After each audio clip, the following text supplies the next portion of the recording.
গ্রামে বাৎসরিক একটা বড় জলসাও হয়। আর এটা নবী দিবস উপলক্ষে আপনারা ইন্তজাম করেছেন।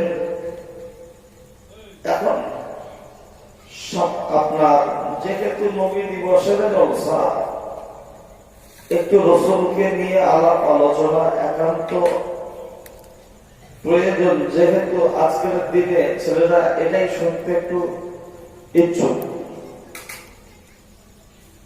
তো আমি আপনাদের মাঝে আলাপ আলোচনা করতে গেলে একটা সুন্দর শান্তশিষ্ট পরিবেশের প্রয়োজন হয়। আর সেই পরিবেশের শ্রোতা নিরালা নির্জন ভাবে যেভাবে আপনারা বসে আছেন তার জন্য এটাই যথেষ্ট। কিন্তু রাস্তাঘাটে যারা আছেন, মায়েদের প্যান্ডেল থেকে যে কথার আওয়াজ আসছে, মায়েরা একটু ধৈর্য ধরুন, কথা বন্ধ করুন, বাচ্চাদেরকে একটু কন্ট্রোল করুন। ভাই বাবাজি, প্রত্যেকটা আলেম মাওলানা বক্তা স্টেজে উঠলে একবার হোক দুবার হোক কম বেশি দরুদ পড়ে। একজন ছাড়ে আরেকজন ধরে, এই দুজনের মাঝখানে যে গ্যাপ, এতেও দরুদ পড়ে। কিন্তু আমি দেখেছি এক শ্রেণীর মানুষ পড়ে, আর এক শ্রেণীর মানুষ চুপ থাকে। কিন্তু বলুন, যে মানুষটা কষ্ট করে চটে বসে সময় দিতে পারে, সে কি একটু ঠোঁটটা মেরে একটু রসুলের সামনে দরুদ করতে পারে না? কারণ বাড়ি থেকে নিজের বিছানা, আরামের চেয়ার টেবিল ছেড়ে যদি এই জায়গায় এসে বসে থাকতে পারতেন, পড়তে সমস্যা কোথায়? আসলে আমাদের সমস্যা অন্য কিছু নয়,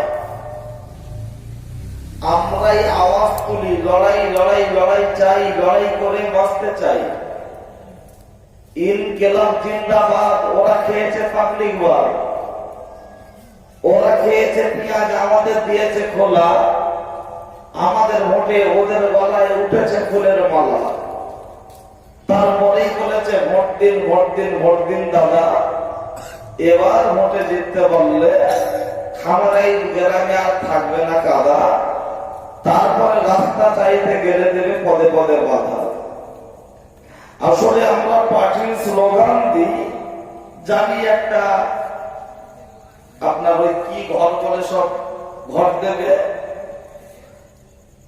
আমফান ঘরের 20,000 টাকা পাবো, যে কোনো দায় বিপদে বেকার ভাতা, বিধবা ভাতা, সবকিছু সুযোগ সুবিধা পাবো, কন্ট্রোল থেকে ফ্রি মালটাও পাবো, অল্প টাকা দিয়েও কিনতে পাবো।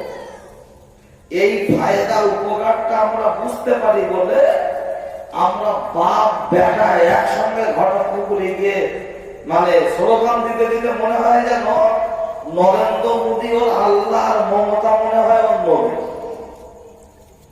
মানে মনের সাথে আমি এটা মমতা আর নরেন্দ্র মোদীর কথা কেন বললাম, বুদ্ধদেব রয়েছে, আরো নাম রয়েছে, কিন্তু বোঝানোর জন্য বলছি। তাহলে আমি একজন মুসলিম হিসাবে অবশ্যই আপনার যে পার্টি ভালো লাগে করুন, আমি পার্টির দালালি করতে আসি আমার বক্তব্য। আমি পার্টির স্লোগানটা যেভাবে ভক্তির সাথে দিচ্ছি, সেভাবে কি আমার রাসূলুল্লাহর শানে দরুদটা তার থেকেও ভক্তির সাথে পড়ার প্রয়োজন আছে দাঁড়ায়? জোরে বললেও হয় না, রাস্তে বললেও হয় না, ভক্তি যেটা একটা অন্তর থেকে। জোরে বললেই ভক্তি যেমন হয় না, আর এইটা যদি সঠিকভাবে আমরা ভক্তির সাথে করতে পারি, ইনশাআল্লাহ ওই দরুদ থেকে যে মজাটা আমরা অনুভব করতে পারবো, সেই মজাটা অনুভব করতে পারার পর থেকে আর কাউকে দরুদ পড়ার জন্য মহব্বতে পড়ো, জোরে পড়ো, এ কথা বলার প্রয়োজন হবে। আর দরুদ যারা পড়েছে কম বেশি তারা উপকার পেয়েছে, মন থেকে যারা পড়েছে। যেমন ব্যক্তিটার নাম হলো হযরত ইবনে জাকার ইয়ামানি। আগে বলে দিই, হযরত ইবনে জাকার ইয়ামানি উনি প্রতি বছর হজ পাকে যেতেন। আর হজ পাকে গেলে ওই রাসূলুল্লাহর শানে কবিতা লিখতেন, আর সেই কবিতাগুলো রাসূলুল্লাহর মাজার মুকাদ্দাসে দাঁড়িয়ে দাঁড়িয়ে তেলাওয়াত করতেন, পড়তেন আর দরুদ পড়তেন। দুই চোখ থেকে টপ টপ টপ টপ করে পানি পড়তো। কেন? প্রেমিক কাঁদে প্রেমিকার জন্য, প্রেমিকা কাঁদে প্রেমিকের জন্য। কথা ঠিক কিনা? যারা প্রকৃত নবী প্রেমিক রাসূলুল্লাহর মাজার মুকাদ্দাসে যায়, হাজী সাহেবরা সেখানে গিয়েও কাঁদে, বাড়ি এসেও কাঁদে। কথা ঠিক কিনা? তবে সব হাজি না, কিছু। আর বেশিরভাগ হাজি রয়েছে পয়সা আছে, কামার শরীফে যাওয়ার দরকার, ঘুরতে যাচ্ছে, পিকনিক। এমন লোক আছে দেখবেন, এদিক ওদিক যাচ্ছে, ফুরফুরা শরীফ যায়, দেখবেন মনসুর মিঠাই আমার খাবার কিনে কিনে বাড়ি চলে আসে। এরকম লোক আছে না? তো প্রচুর লোক পাওয়া যায়। যাক, হযরত ইবনে জাকারিয়া মানে যখন আপনার দাঁড়িয়ে দাঁড়িয়ে তেলাওয়াত করছে আর কাঁদছে, একজন ব্যক্তি এসেছেন হাফসি, এসে বলছেন, ভাই আপনি আমার বাড়ি আমন্ত্রণ গ্রহণ করবেন? তো যেহেতু আমরা নবীর উম্মত, আমন্ত্রণ দাওয়াত গ্রহণ করা হলো সুন্নাত। তখন হযরত ইবনে জাকারিয়া বললেন, ঠিক আছে, আলহামদুলিল্লাহ। যথারীতি তার বাড়িতে চলে যাওয়ার পর খাওয়ার সময় অভাব হয়ে যাচ্ছে। ইবনে জাকারিয়া বলছেন, আমাকে খেতে দাও। বলছে, খেতে কি দেবো? তুই ওই মাজার রাসূল নবীর ওখানে দাঁড়িয়ে দাঁড়িয়ে কি তেলাওয়াত করছিলিস, কি পড়ছিলিস? তখন ওই দাঁড়িয়ে থাকা ব্যক্তি ইবনে জাকারিয়া বলছেন, আমি রাসূলুল্লাহর মাজার মুকাদ্দাসে দাঁড়িয়ে আমার রাসূলের শানে কবিতা পড়ছি, দরুদ পড়ছি, আর আমার দুই চোখ থেকে পানি আসছে। তখন ইবনে জাকারিয়া লক্ষ্য করে মারতে শুরু করেছে। খুব যখন আঘাত করছে, জিভটা বেরিয়ে যাবে কি যাবে না? জিভটা যেই বেরিয়ে গিয়েছে, তখন ইবনে জাকারিয়া জিভটা ধরে বলছে, তোর আল্লাহ তোর মুহাম্মাদের কি ক্ষমতা আছে, আজ দেখবো তোর কে বাঁচাতে পারে। বলে জিভটাকে কেটে আপনার মুখের ভিতরে খানিকটা আর বাইরে এক টুকরো পড়ে আছে। ইবনে জাকারিয়া ওই কাটা জিভ নিয়ে রক্ত গড়িয়ে যাচ্ছে, ওই অবস্থায় দৌড়াতে দৌড়াতে, ইয়া রাসূলুল্লাহ, ইয়া রাসূলুল্লাহ, ইয়া রাসূলুল্লাহ, পরিষ্কার আওয়াজ বের হচ্ছে না, জড়ো জড়ো ভাব, সেইভাবে রাসূলুল্লাহর মাজার মুকাদ্দাসে গিয়ে লুটিয়ে পড়েছেন। দেহটা রক্ত শূন্য হচ্ছে, দেহের চলিত শক্তি রহিত হচ্ছে, আর দাঁড়ানোর মতো ক্ষমতা নেই। যেই লুটিয়ে পড়েছেন, একজন ব্যক্তি এসে বলছে, ওগো আল্লাহর বান্দা, নবীর উম্মত, তুমি ওঠো, তুমি একবার গালটা হা করো। গালটা হা করে এমন করে একটা হাত দিয়ে এমন করে জিভটা ঘষে দিয়ে বলছে, এবার আগে তুমি যেমন যা তেলাওয়াত করছিলে, এখন আবার তেলাওয়াত করতে থাকো। ইবনে জাকারিয়া আবার রাসূলুল্লাহর শানে তেলাওয়াত করছে, কবিতা আবৃত্তি করছে। তারপরে করেই দেখছে নিজের গায়ে রক্ত, কিন্তু সেই কাটা জিভটা আমার আল্লাহ আগের মতো অবস্থা করে দিল। বলুন সুবহানাল্লাহ। ইবনে জাকারিয়া এই কথা যদি এখন সমাজে বলা হয়, কলেজ ইউনিভার্সিটির ছেলেরা, শিক্ষিত সমাজ, কম্পিউটারের যুগ, মোবাইলের যুগ, বলবে সাদ্দাম ভাই এসব হলো সব ভুতুরে গল্প। কেন? বলছে তাই কি হতে পারে? কাটা যদি জোড়া লাগতে পারে, এটা তো অস্বাভাবিক কথা। হয় না কোনটা? যদি বলেন হয় না, দেখুন, আচ্ছা, ইডেনের মাঠে খেলা হয়, ব্রিগেডের মাঠে খেলা হয়, ইডেনের মাঠ বা ব্রিগেডের মাঠে খেলা, এটা কি খামারাইট? তো খামারাইট গ্রামে বসে বসে 6 ইঞ্চি ডিসপ্লেতে দেখা যায় না, যায় না? তাহলে বলুন, 6 ইঞ্চিটা ছেড়ে দিলাম, 5 ইঞ্চি ছেড়ে দিলাম, জিও মোবাইল, দেশলাইয়ের মতো ছোট না স্ক্রিন, তারপরেও যদি ইডেনের ব্রিগেডের গোটা পৃথিবী কি হচ্ছে সব যদি 2.5 ইঞ্চি মোবাইলে দেখা যায়, মোবাইলটা যে তৈরি করেছে তাকে তৈরি করেছে কে? আল্লাহ। তাহলে একটা 2.5 ইঞ্চি ডিসপ্লের ভিতরে যদি ব্রিগেডের মাঠটা ঢোকাতে পারে, চণ্ডীপুরের মাঠটা ঢোকাতে পারে, ইডেনের মাঠটা ঢোকাতে পারে, আমার আল্লাহ ইচ্ছা করলে কাটা জিনিসটাও জোড়া লাগাতে পারে না? পারে না?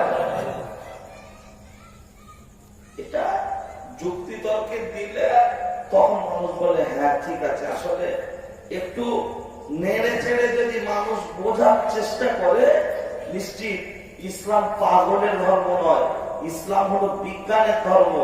আজকে ডাক্তার বলছে তুমি ভাত খেয়ে বাসনটা একটু ধুয়ে খাও, কেন? হজম শক্তি ভালো হবে। রাসূলুল্লাহ বলেছেন 1500 বছর আগে আঙুলটা চেটে খাও, যত লালা লালা হবে তত হজম শক্তি বাড়বে। বাসনটা চেটে খাও, বদ হজম থেকে দূরে থাকবে, ওটা সুন্নত আদায় হবে। একটু বলবেন সুবহানাল্লাহ। আসলে এই যে প্যান্ট মানে স্যুট বা পায়জামা, এখন দেখবেন অনেক নামাজি ছেলেরা প্যান্ট গুটিয়ে পরে না বাবা? কিন্তু এটা তো আজকে ডাক্তার বলছে গোলঘাটের নিচে প্যান্ট পরো, কারণ ঘটকপুকুর চৌমাথায় দাঁড়িয়ে দেখবেন যত মানুষ যাচ্ছে একজন হাতে এরকম ছোট ছোট কাগজ এরকম করে দিচ্ছে, নিশ্চয়ই গোপন লোকের ট্রিটমেন্টের কাগজ। কথা ঠিক না? বল কিসের জন্য এত লোকের হাতে হাতে দিচ্ছে কেন? কারণ সমাজে 80% মানুষ ওই রোগে আক্রান্ত হয়ে আছে। কথা ঠিক কিনা? তার জন্য এক দিয়ে হাতে হাতে কাগজ পৌঁছে দিচ্ছে। আর রাসূলুল্লাহ আপনার শরীয়তের বিধান হলো, আল্লাহ বলেছেন পুরুষের কাপড় পরতে হবে হাঁটু থেকে, নাভি থেকে হাঁটু, আর গোলঘাটের নিচে পরা হারাম। কিন্তু আজকের গোলঘাটের নিচে কাপড় পরছে, আর এই পায়ের পিছন সাইডে, এটা গুড়ানি বলা হয়, ওই গুড়ানির পিছন সাইডে ছোট্ট ছোট্ট যে শিরাগুলো আছে, বারবার যখন কাপড়টা ঘর্ষণ হবে ওই জায়গা থেকে গোপন রূপটা, আমাদের যৌন ক্ষমতাটা আস্তে আস্তে দুর্বল হয়ে পড়বে। ওরে ডাক্তাররা তো এখন বলছে, কিন্তু এটা আমার আল্লাহ 1500 বছর আগে রাসূল মারফত আমাদের কাছে তা পৌঁছে দিয়েছেন। একটু বলবেন কি সুবহানাল্লাহ? আমরা শুধু আপনাদের বলে বোঝাতে পারি না, আমরা আপনাদের বলে বুঝিয়ে উঠতে পারি না, যার জন্য আপনারা জিনিসটা বুঝতে পারেন না। তারপরে এই যে দরুদের কথা বললাম, ইবনে জাকারিয়া মানি বলছে কি ব্যাপার, কি ব্যাপার, আপনি কে? তখন বলতে শুনে রেখে দাও, প্রতিদিন তুমি দরুদ শরীফ পড়তে, আর সেই দরুদের মর্যাদা রাসূলুল্লাহর রমাদান মুকাদ্দাসে পাঠানো হতো। কিন্তু আজকে তুমি যখন বিপদে পড়েছো, তোমার উপর আক্রমণ করেছে, সেই দরুদের বাবারকাতে আমার আল্লাহ তোমার কাছে আমাকে পাঠিয়েছে। ও ছেলেরা, ও নওজোয়ান যুবকেরা, ও আমার মুরব্বিরা, অন্যায় হলে আমার করে দেবে রবা। ও মাথা চিখালা, শুনে যান রাতের বেলা, কানটা একটু করবে ঝালাপালা। আজকে নবী দিবসের জলসা, একটু নবীর জীবনী সিম্পল ভাবে বলে যাচ্ছি, একটু অপেক্ষা করতে থাকুন। ওই বিষয়ে আপনাদের মাঝে উপস্থাপন করছি। আমার আব্বাজান আমজাদ হোসেন তাফসীর বাদওয়ারি, তার বক্তব্য আপনারা জীবনে অনেক শুনেছেন, কেউ ডাইরেক্ট সামনাসামনি শুনেছেন, কেউ বা ক্যাসেটের মাধ্যমে শুনেছেন, কেউ বা মোবাইলের মাধ্যমে এখনো শুনছেন। আজকের আব্বাজান দুনিয়া থেকে বিদায় নিয়েছেন, তারই অবর্তমানে তারই ছেলেকে যখন দাওয়াত করে ডেকে এনেছেন, দুটো কথা বলছি, কানটা খাড়া করে শুনবেন। আম্মাজান আমিনা আইবুড়ো বেলায়, যেটাকে আনম্যারিড বলা হয়, অবিবাহিত অবস্থায় স্বপ্নেই দেখছে কি আকাশের তারাগুলো খসে খসে বুকের উপরে পড়ছে, ধরতে যাচ্ছে, হারিয়ে যাচ্ছে। এই কথাটা দাদিমাকে সকালবেলা বলতে গেল, ও দাদিমা এমন একটা স্বপ্ন দেখেছি। দাদিমা বলছে ঠিক আছে, তোর আব্বার সাথে আমি আলোচনা করছি। ওহাব জুহরিকে লক্ষ্য করে বলছে, বেটা আমিনা স্বপ্ন দেখছে, আকাশের তারাগুলো খসে খসে আমিনার গায়ে পড়ছে, ধরতে যাচ্ছে, হারিয়ে যাচ্ছে। তার মানে ব্যাপারটা কি বুঝতে পারছিস? ওহাব জুহুরি কথাটা শুনে বলল, মা আমার আমিনার বিয়ের উপযুক্ত হয়েছে, ওকে বিয়ে দিতে হবে, ওর জন্য ছেলে দেখতে হবে। এবারে ব্যবসায়ী যাই, ব্যবসা থেকে ঘুরে এসে আমিনার জন্য দেখাশোনা করবো, পাত্র খুঁজতে থাকবো। আব্বাজান ওহাব জুহুরি যখন ব্যবসায় চলে যাচ্ছে, জঙ্গলের ভিতরে যেতে যেতে হঠাৎ করে একটা ফুটফুটে গোলাপের মতো ছেলে 10 জন মিলে তাকে দু তিনজন মিলে আক্রমণ করছে। ও জহুরির মনে মনে ইচ্ছা হচ্ছে একটু ছাড়াই, একটু ঠেকাই, কিন্তু হাতে অস্ত্র আছে, একা ছাড়াতে গেলে আক্রমণ করবে।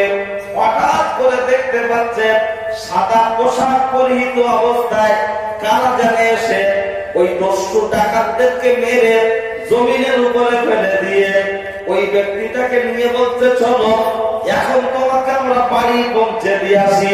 ওহাব জুহুরি মনে মনে করছে, আল্লাহ এই ছেলেটা যদি আমার জামাই হয় তাহলে মনটা তো আমার ভরে যায়। ব্যবসায় চলে গেল, সংক্ষেপ করে বলছি, ব্যবসায় চলে গেল, কেনাবেচা করে বাড়ি চলে এসে ওহাব জুহুরি চলে যাচ্ছে কোথায়? কাবায়। কাবায় গিয়ে দেখছে মুত্তালিবের সাথে দেখা। ভাই মুত্তালিব বলল, ওহাব জুহুরি দুজনের ছোট্টবেলায় খুব সুন্দর বন্ধু ছিল, বড় বেলায় যে যার আলাদা জায়গায় বাড়ি হয়েছে। মুত্তালিব কাবায় রয়েছে, জুহুরি ইয়াসরিবে চলে গিয়ে বাড়ি করেছে। যখন ইয়াসরিবে গিয়ে বাড়ি করেছে, যে এসেছে দুই বন্ধুর দেখা হলো। দেখা হওয়ার সাথে সাথে লক্ষ্য করলে দেখতে পাওয়া যায় বন্ধু বন্ধু অনেক গল্প গুজব হওয়ার পর জুহুরি বলতে লাগলো, এতদিন পরে হঠাৎ কি মনে করে আসলে? মুত্তালিব যখন বলেছে, জুহুরি তখন বলতে লাগলো, আমার মেয়ে আমিনা, তার বিয়ে দেওয়ার জন্য পাত্র খুঁজতে এসেছি। সামনে এসেই দেখছে যে ছেলেটাকে জঙ্গলে মারতে দেখছিল সেই ছেলেটাই তো মুত্তালিবের কাছে বসে একটু জোরে বলুন সুবহানাল্লাহ ভাবছিল এই ছেলেটাই জামাই হলে ভালো হয়, কিন্তু সেই ছেলে তো এই। মুত্তালিব তখন বলল, ও জুহুরি, তোমার আমিনার যে জামাই হবে, স্বামী হবে, সে তো আল্লাহর রাস্তায় কুরবানি হয়ে গেছে। যদি বলেন সেটা কি করে? হাজী সাহেব যারা হজ পাকে যান, আমাদের জন্য পানি এনে দেয়, বাড়ির মানুষদের জন্য পানি আনে দেখবেন, খেজুরের পানি, আবে জমজমের কুয়া। প্রথম যখন কুয়াটা তৈরি হয় তারপরে বন্ধ হয়েছিল, মুত্তালিবকে স্বপ্নে দেখানো হয়, ও মুত্তালিব, ওই কুয়াটা তুমি খনন করো। মুত্তালিব বলে, আল্লাহ কুয়া কোথায়? কুয়া কোথায়? পরপর দুদিন স্বপ্ন দেখলো, মুরব্বীদের কাছে জিজ্ঞাসা করতে লাগলো, এখানে কোথায় কুয়া ছিল? মুরব্বীরা বলছে, আমরাও শুনেছি কুয়া ছিল, কিন্তু কোন জায়গা তার নির্দিষ্ট করে বলতে পারবো না, কুয়াটা কোন জায়গায়। এখন এই মুরব্বী বাচ্চাদের জিজ্ঞাসা করলে বলবে 30 বছর আগে ঘটকপুকুর বাজারে কিচ্ছু ছিল না, 40 বছর আগে ঘটকপুকুর বাজার ফাঁকা ফাঁকা ফাঁকা। কিন্তু এখনকার ছেলেরা অনেকে বিশ্বাস করতে চাইবে না, কথা ঠিক না বল। মুত্তালিব লোককে জিজ্ঞাসা করছে, কোথায় সে কুয়া? বলছে, আমরাও শুনেছি, জানি না। তৃতীয় দিনের মাথায় স্বপ্নে দেখানো হচ্ছে, ও মুত্তালিব, তুমি একবার কুয়াটা খনন করো। কিতাবের মধ্যে লেখা হলো, মুত্তালিব জান্নাত যখন স্বপ্নে দেখছে, জিজ্ঞাসা করছে, হ্যাঁ আমার আল্লাহ, ওই কুয়াটা কোথায়? আমি বুঝবো কি করে? এই জায়গায় কুয়া। আল্লাহ স্বপ্নে বলে দিলেন, মুত্তালিব একটা জায়গায় গিয়ে দেখবে পিঁপড়ে বাসা করেছে আর পাখি মুখে করে মাটি ঠকরাচ্ছে, ওই জায়গাটা হলো জমজম কুয়া। ওটাকে একবার তুমি পুনরায় খনন করো। মুত্তালিব ঘুরতে ঘুরতে ঘুরতে ঘুরতে ওই জায়গায় পৌঁছে যাওয়ার পরে সেই জায়গায় গিয়ে পৌঁছেছে, গিয়ে দেখছে পিঁপড়ে বাসা করেছে। পিঁপড়ে যখন বাসা করেছে আর ওই জায়গাতে আপনার পাখি ঠোঁটে করে মাটি সরাচ্ছে, যেই কুয়া খুঁড়তে গিয়েছে শত্রু পক্ষে সে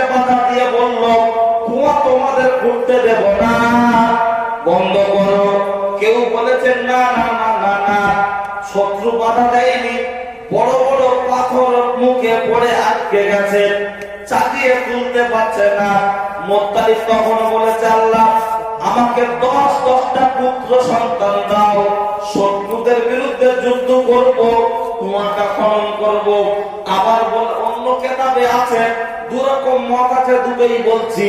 আবার কেউ বলেছেন না না না না, পাথর যখন সরাতে পারছে না তখন বলছে, হ্যাঁ আল্লাহ তুমি আমার 10টা ছেলে দাও, পাথর সরিয়ে দেবো, কুয়া খুঁড়ে দেবো, একটা ছেলেকে তোমার রাস্তায় কুরবানি দেব। ভালো কথা, 10টা সন্তান জন্মগ্রহণ করলো, কুয়া খনন করা হয়ে গেল, স্বপ্নের খবর চলে আসছে, ও মুত্তালিব তুমি যে ছেলে কুরবানি দেবে বলেছিলে, কিন্তু কুরবানিটা কবে দেবে? তোমার ছেলেকে কুরবানি দেওয়ার জন্য তৈরি হও। এখন বড় মেজর সেজো, 4 নম্বর 5 নম্বর 6 নম্বর 7 নম্বর 8 নম্বর 9 নম্বর 10 নম্বর কুরবানি দেবে কার? খবর আলেমদের কাছে চলে গেল, আলেমরা বলে দিল 10টা ছেলের নাম কাগজে দিকে লটারি করে দেখো, কুরবানি কাকে দেওয়া যায়, কুরবানি কাকে দেওয়া যায়। লটারিতে যার নাম উঠে আসবে তাকে কুরবানি দিতে হবে। আব্দুল্লাহর নাম যখন লটারিতে আসলো, পাড়ার মানুষেরা বলতে লাগলো, ও মুত্তালিব আমরা আব্দুল্লাহকে কুরবানি করতে দেব না, যার চেহারার দিকে তাকালে আমাদের শরীরের কষ্ট মিটে যায়, যার চেহারার দিকে তাকালে আমাদের ক্ষুধা নিবারণ হয়ে যায়, যার চেহারার দিকে তাকালে আমাদের মনের আশা মিটে যায়। কি মিষ্টি চেহারা, কপালে যেন একটা আলাদা কিছু দেখা যায়। আমরা ওই আব্দুল্লাহকে কুরবানি করতে দেব না, তাহলে কি করা যাবে? বললো এক কাজ করো, আলেমদের কাছে যাও। আলেমদের কাছে গেলে আলেমরা বলে দিল 10টা উটের নাম, 20টা উটের নাম, 30টা উটের নাম লিখে আব্দুল্লাহ নামের সাথে লটারি করো, যার নাম উঠবে তার কুরবানি হবে। এই করে করে 100 উটের নাম লেখো, 30টা 40টা 50টা 60টা 70টা, তাও আব্দুল্লাহর নাম চলে আসলো 80 90, তাও আব্দুল্লাহর নাম। যেই 100 উট সম্পূর্ণ করে লটারি করেছে, আব্দুল্লাহর নামের পরিবর্তে উটের নাম চলে আসলো। তাই মুত্তালিব বলেছিল, জুহরি আমিনার যে স্বামী হবে সে তো আল্লাহর রাস্তায় কুরবানি হয়ে গেছে। হিসাব মিলেছে না মেলেনি? কারণ আমি বলবো হাওড়া, শুনবে কেওড়া, লেগে যাবে ঝগড়া, হয়ে যাবে বিয়ানা, আমি আসলে আমাকে দেবে তারা। ওটা না হয় একটু পরে গরম গরম দিচ্ছি, একেবারে শুরুতে গরম গরম দিলে বলবে ওয়াজ করেনি, শুরুতে ট্যাবলেট দিয়ে আপনার ইনজেকশন দিয়েছে, ওই জন্য আগে একটুখানি পজিশনটা তৈরি করে নেওয়া যায়। কারণ এত টাকা খরচা করে নবী দিবসের জলসা, মুরব্বী বাচ্চা যারা আছে, যুবকরা কজন আছে, আর বাকি পাড়ার লোক সব কোথায়? শাড়ি এসেছে, ভাই ভাই এসেছে, মরণ খাওয়ানোর জন্য গল্প চলছে, অপেক্ষা করলে একটু গরম করে দেয়া হচ্ছে, জন্মের খাওয়া খেয়ে এখনো বারান্দায় বসে আছে। এটা তো আমাদের লজ্জা হওয়া দরকার, লজ্জা হওয়া দরকার। আর এদিকে কি আর বলবো, লক্ষ্য করে দেখবেন কুটুমার এখন জলসা দাওয়াত করতে হয় না, শুধু যদি বলা হয় জলসা সামনে সপ্তাহে, ও ফোনে এমনি এমনি বলবে শরীরটা খুব ভালো না, সন্ধ্যাবেলা যাবো, আর সন্ধ্যাবেলায় এসে দুটো পক পক করে গেলার পরে বলছে শরীরটা খুব খারাপ। যেই শরীর খারাপ করবে গোল ভাত না দিয়ে একটু ভালো করে সাধু রান্না করে দেবে, মত জীবনে আসবে না। শরীর খারাপ তো তুই কুটুম বাড়ি এলি কেন, বাড়ি শুয়ে থাক। আর খুব শরীর খারাপ বললেন বাল্লিক বাল্লিক একটু ভালো করে ফুটিয়ে দিয়ে দেন, ও কুটুম বাড়ি এসে শরীর খারাপ বলবে না। গেলার সময় তখন বলছে বসলি আয় 4 পিস, ডিম একটা দে, পাঁপড় একটা দে। হঠাৎ যখন দিচ্ছে তখন শরীরটা ভালো আছে, আর শোয়ার জায়গা করার জন্য বলছে শরীরটা বড় খারাপ। জলসা উপলক্ষে লোক কুটুম্ব আসুক, শরিয়াত বাধা দেয়নি, কিন্তু এতটুকু তো ভাবা দরকার আমাকে আজকের দিনে দাওয়াত করেছে কেন, আমি কুটুম বাড়ি এসেছি কেন, জলসা হচ্ছে বলে তাই। আর কুটুম এত ছেঁচড়া, খাওয়ার খাচ্ছে বারান্দায় বসে কুটুমি করছে, মোবাইল দেখছে, অথচ জলসার দিকে আসে না। এরকম কিছু কুটুম আছে না ভাই? এই আমার আর দ্বিতীয়বার লিয়াস কি হবে?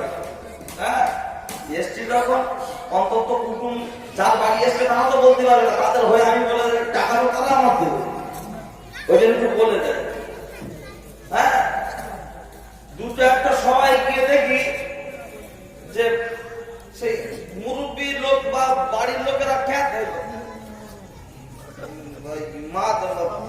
মাদুর মুসারি কিনে নিয়ে যাচ্ছে। আমি বলি দাদু কি ব্যাপার? বলছে এই বাবা কি করবো, কুটুম আসবে সব কিনছে।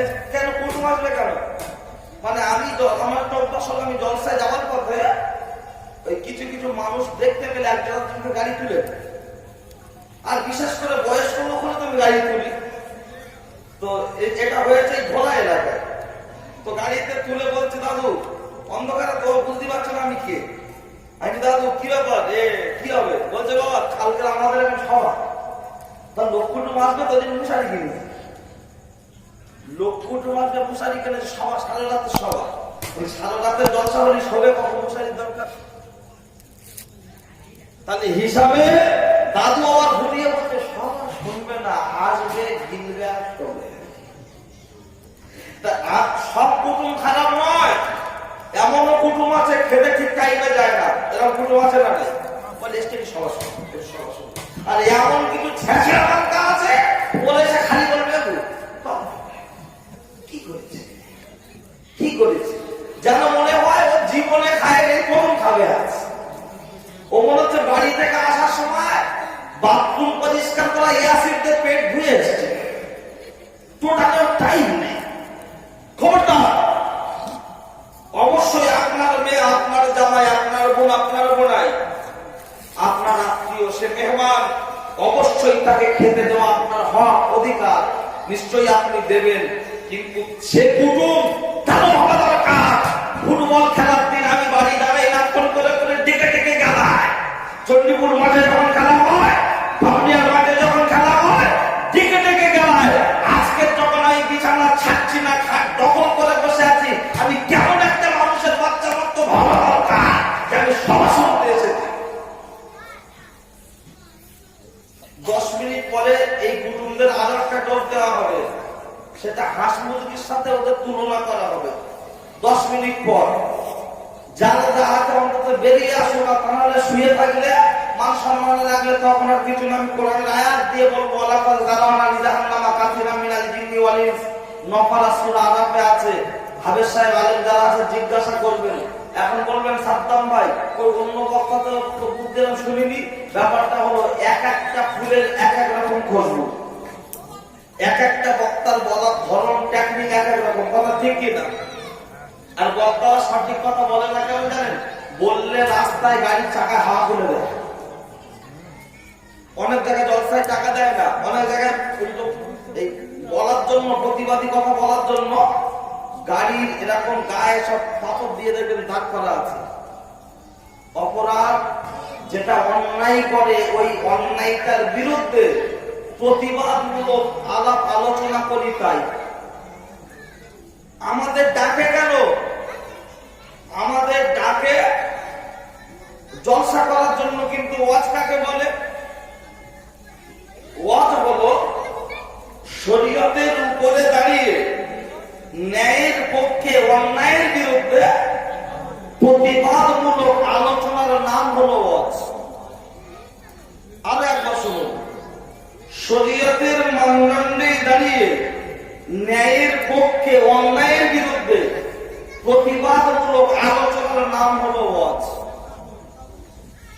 আজকে দেখবেন গ্রামগঞ্জে চাষি এলাকায় যখন চাষ করে বাগান, ওই সবজি গাছের মাঝখানে কিছু ঘাস জন্ম নেয়। ঘাস লোক ধরে টাকা দিয়ে জন খরচা করে ওই ঘাসগুলো তুলে ফেলে দেওয়ার নাম হলো ওয়াজ।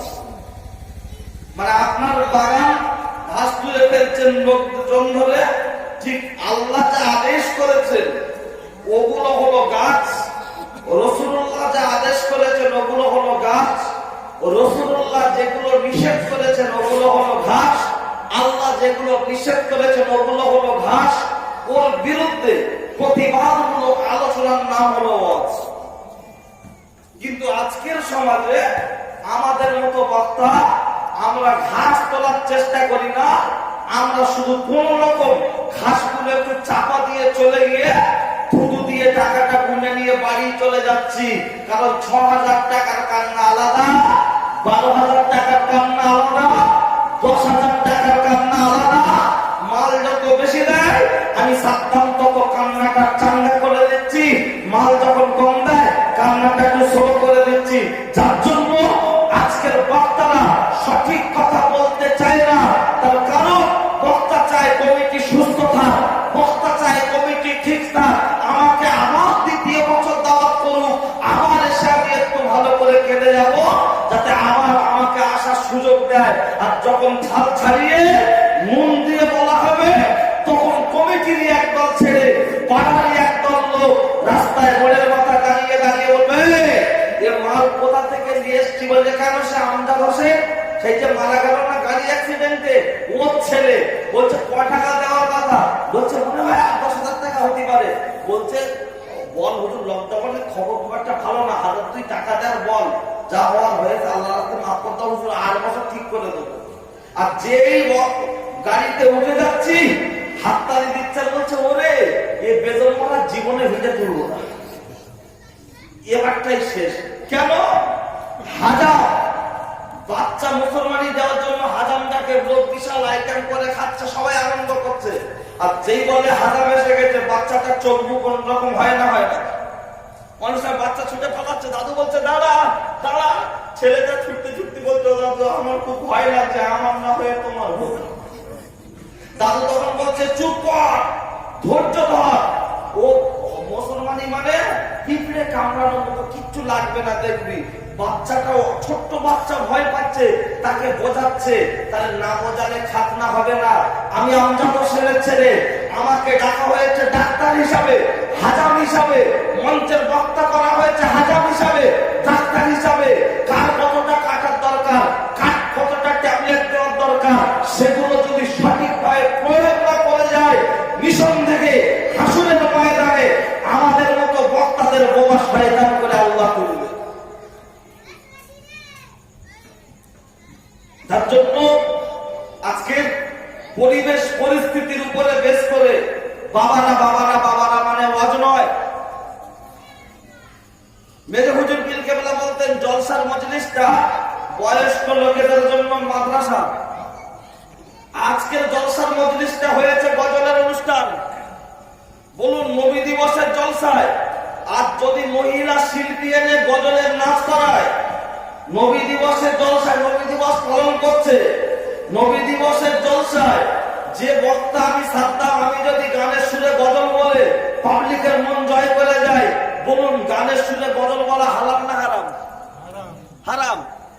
তাহলে আমি নবী দিবস করা ফরজ নয়, জলসা দেওয়া ওয়াজিব নয়, দিলে ভালো, না দিলে কোনো গুনাহ নেই। তাহলে সেই একটা ছোট্ট ভালো কাজ করতে গিয়ে ৩০০ হারাম কাজ করছি। মেয়ে ছেলে শিল্পী নিয়ে স্টেজে তুলে দিচ্ছে, গজলটা বলে বলুক, তার আপনার বডি নাচানো দেখে ছেলেটা বলছে বাজিমাত টাকা শোধ।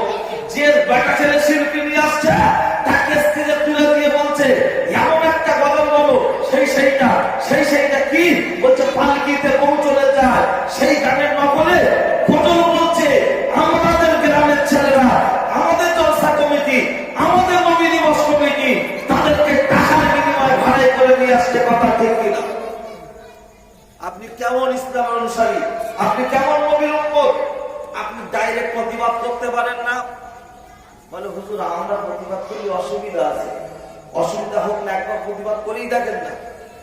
যাই গানের সুর বন্ধ করো, সিম্পল গজল বলতে পারো বলো, বলবে কি করে? আপনার ছেলে তো সেক্রেটারি, আপনার ছেলে তো ভাড়াই করে নিয়ে এসছে, আপনার ভাই তো কমিটি, আপনার ছোট ভাই তো কমিটি, ছোট থেকে তো শিক্ষা দেননি। করেননি, ছোট থেকে তৈরি করেছে লটারি খোর, জুয়াখোর, ব্যাগপাটি, দর্জিপাটি। ওকে শরিয়াতের শিক্ষা দেওয়ার আপনি চেষ্টা করেননি।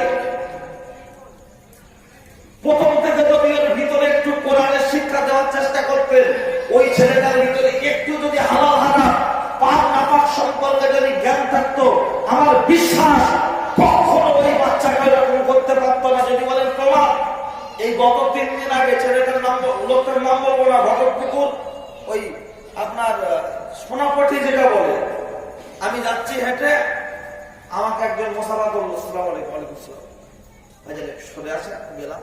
বলছে আমার ছেলে না জন্মদিন পালন করবে বলে আমার সাথে ঝগড়া করছে, জেদ করছে, মানে জেদ করছে। তো আমি তো অনেক বলে বুঝি যে আমি 5 ওয়াক্ত নামাজ কালাম পড়ি, ছেলেটাও পড়ে, ছেলে মানুষের মনে একটু মনটা করছে, আপনি একটু বলবেন, অসভ্যতা আল্লাহ সাক্ষী। ওনার দোকানের পাশে যেই বললাম, বললো হ্যাঁ, বললো দোকানে ঢোকি। দোকানে গেলাম, বাচ্চাটা দেখে টুপি মাথায় দিয়ে পাঞ্জাবি গায়ে আছে, প্যান্ট কি পায়জামাটা বলতে পারবো না, পাঞ্জাবি গায়ে আছে। আমি কি বললাম সালাম আলাইকুম, বলছে ওয়ালাইকুম সালাম। আরে তুমি নামাজ পড়ো? বলছে আলহামদুলিল্লাহ হ্যাঁ। আমি বলছি দা তুমি যখন নামাজ পড়ো তা তোমার তো মাথায় টুপি দেওয়া আছে, ভালো জিনিস, তুমি কি জানো জন্মদিন পালন করা শরীয়তে নিষেধ? বলছেন না, ওটা তো হারাম। তা তুমি যখন নামাজ পড়ো, তোমার আব্বু নামাজ পড়ে, আর তুমি এরকম জানাশোনা অবস্থায় এরকম একটা শরীয়ত বিরোধী কাজ করবে? চুপচাপ আছে, তুমি বলো যদি করবে বলো, অসুবিধা নেই, যদি না করবে তোমার ইচ্ছা, তুমি তো বড় হয়েছো, তোমার বুদ্ধি আছে বলে তুমি দিতে কথা বলতে। ছেলেটা বলছে না আমি তাহলে ওই কাজ করবো না। ওর আব্বা পাশে দাঁড়িয়ে চটকে এসে বলছে কি রে ডাক্তার বলছিস করবো? বলছেন আমি করবো না। ওর বাপ বেটা দুজনেই আবার একসঙ্গে আসলে নামাজ পড়তে চলে গেল দোকান থেকে। আচ্ছা বলুন, ওই বাচ্চাটাকে তার বাপ বোঝানোর চেষ্টা করেছে, ছেলে মানুষ, তারপরেও আমাকে চেনে জানে, আমার দিয়ে একটু সাহায্য নিয়েছে, তাহলে ওই ছেলেটা সুমতি এসেছে না আসেনি? যখন ছোট বাচ্চা, আমি অনেকদিন আগে একটা বক্তব্য করেছিলাম, হয়তো ইন্টারনেট ইউটিউবে হয়তো পেতে পারে, এই বাম দিকে বাচ্চারা যেখানে আছে একটু সরিয়ে দেন না ভাই একজন, হ্যাঁ এরা চিন্তা করছো তো।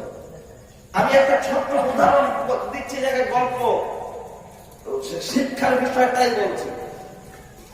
সচরাচর দেখবেন, আমার আলোচনা আপনাদের অসুবিধা হচ্ছে না, খেয়াল করুন, সচরাচর দেখবেন স্বামী স্ত্রীর মধ্যে একজন নরম হয় আর একজন গরম হয়, এটা আল্লাহ পাক থেকে সেটিং, কথা ঠিক কি না?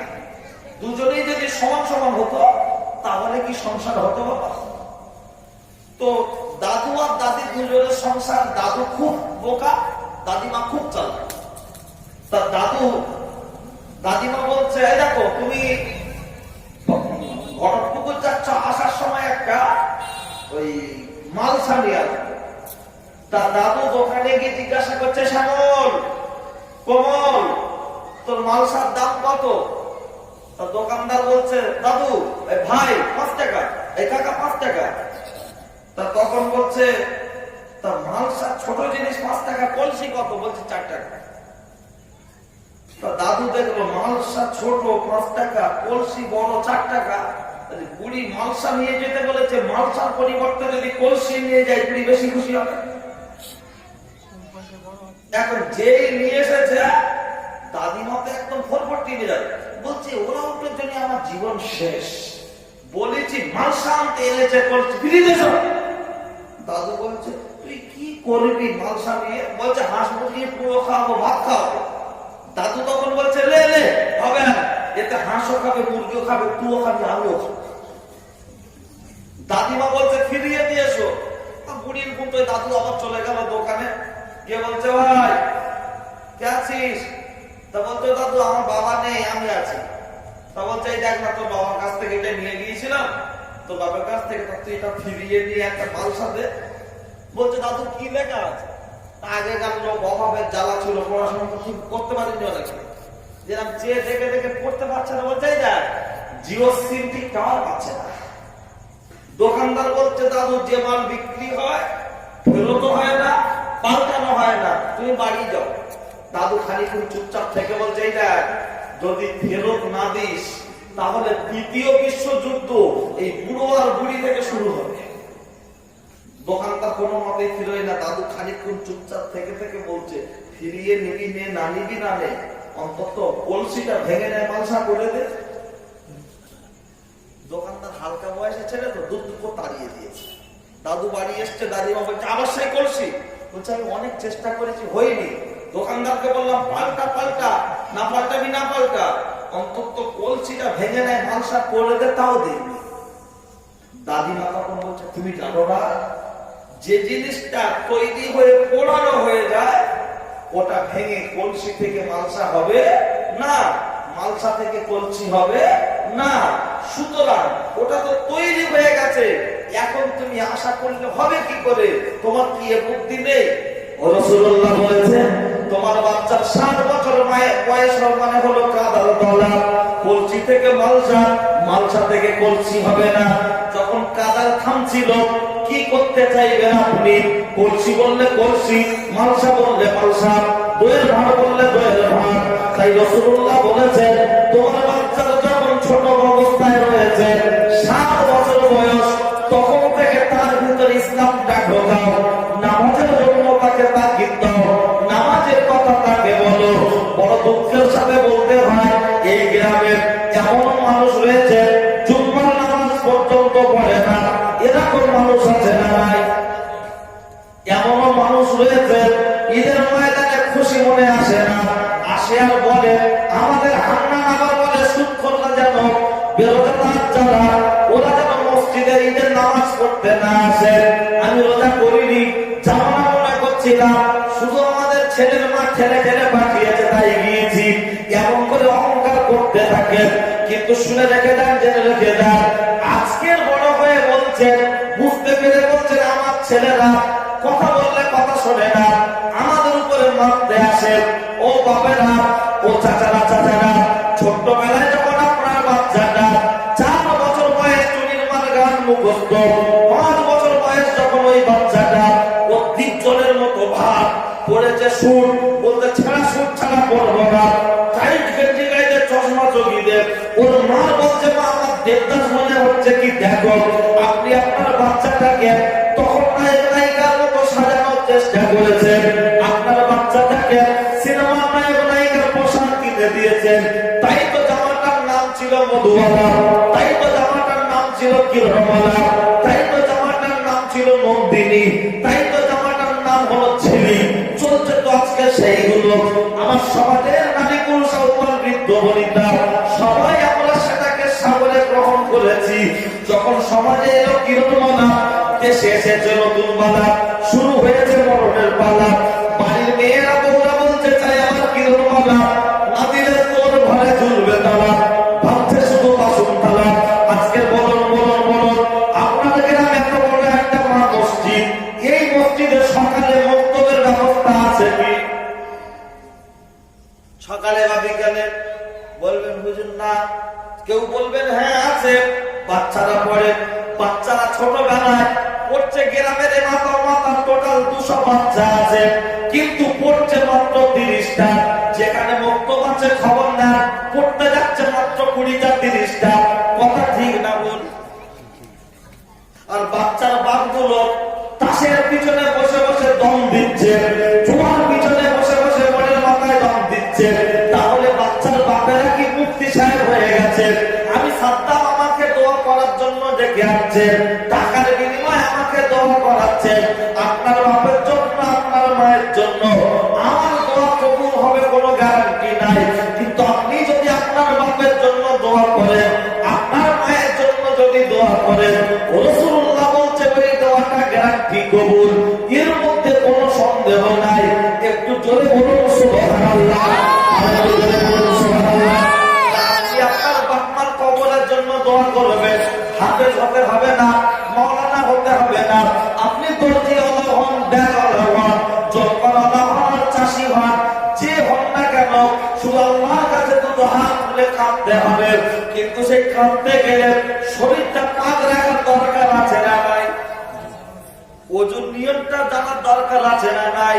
এমনও মানুষ রয়েছে 3.5 বছর বগলে চুল কাটে না, গরমের সময় কাছে গেলে মনে হয় যেন আলাদা কোনো মেডিসিন লাগানো আছে, পাশে টেনে ওঠা যায় না। এমনও মানুষ রয়েছে সপ্তাহে দাড়ি একবার সেভ করে, কিন্তু যে জায়গার লোমগুলো 41 দিনের মধ্যে সেভ করার দরকার 6 মাস হচ্ছে তারপরেও পরিষ্কার করে না। এরকম মানুষের সমাজে অভাব নাই।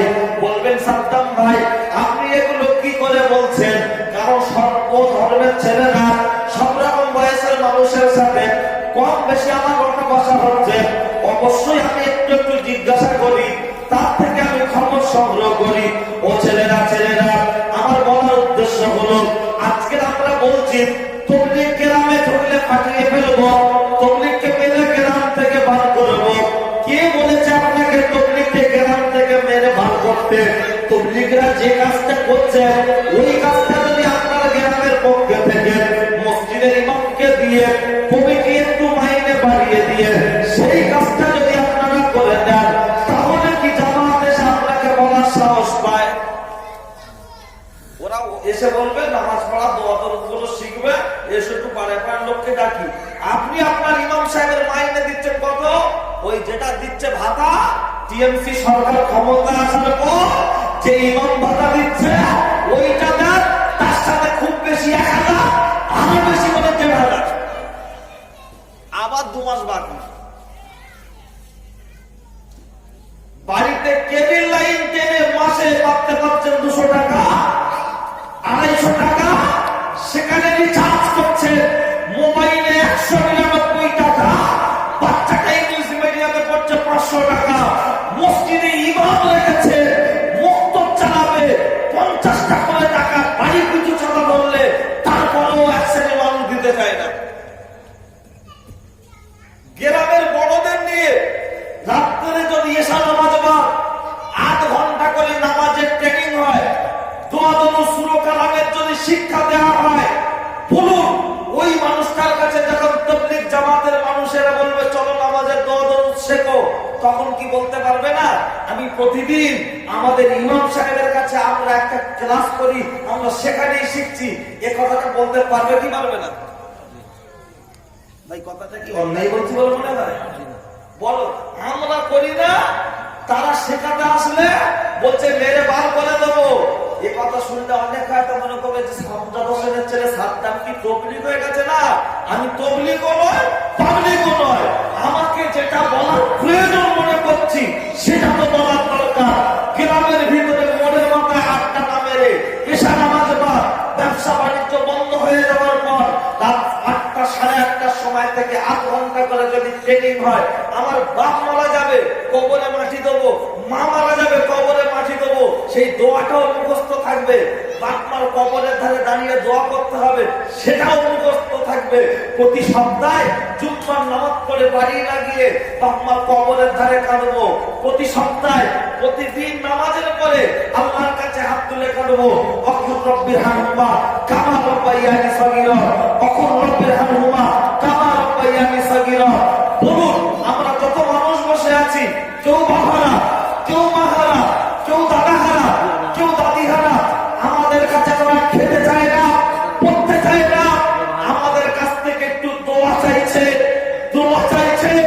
সন্তান যদি দুটো হাত তুলে আল্লাহর কাছে কাঁদে, রাসূলুল্লাহ বলছেন ওই দোয়া আল্লাহর দরবারে কবুল। আমি সাদ্দাম দোয়া চাইবো, কবুল হবে কোনো গ্যারান্টি নাই।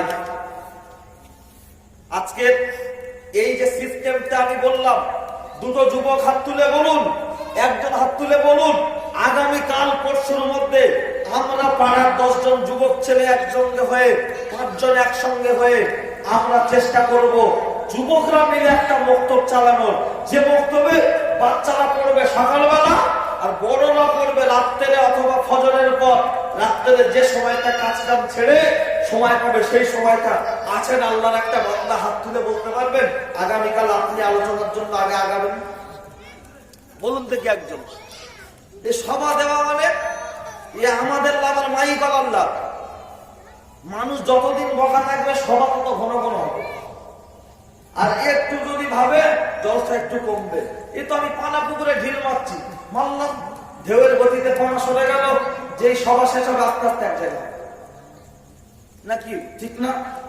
লাভটা কি হবে বলুন? একজন যুবক ভাই আপনার হুজুর সাদ্দাম ভাই আমি চেষ্টা করব, তাতে হবে হবে না হবে না হবে, কিন্তু আমি আমার 5টা ভাইকে নিয়ে, বন্ধুকে নিয়ে, পাড়ার ছেলেকে নিয়ে, ভাই ভাই স্বাস্থ্য ভাই আমরা মিলে চেষ্টা করে, আমরা যুবকরা মিলে যে কোনো একটা টাইম বার করব, ইমাম সাহেবের সুবিধা বুঝে, আমাদের সুবিধা বুঝে আমরা একটা মক্তবে টাইম বার করব।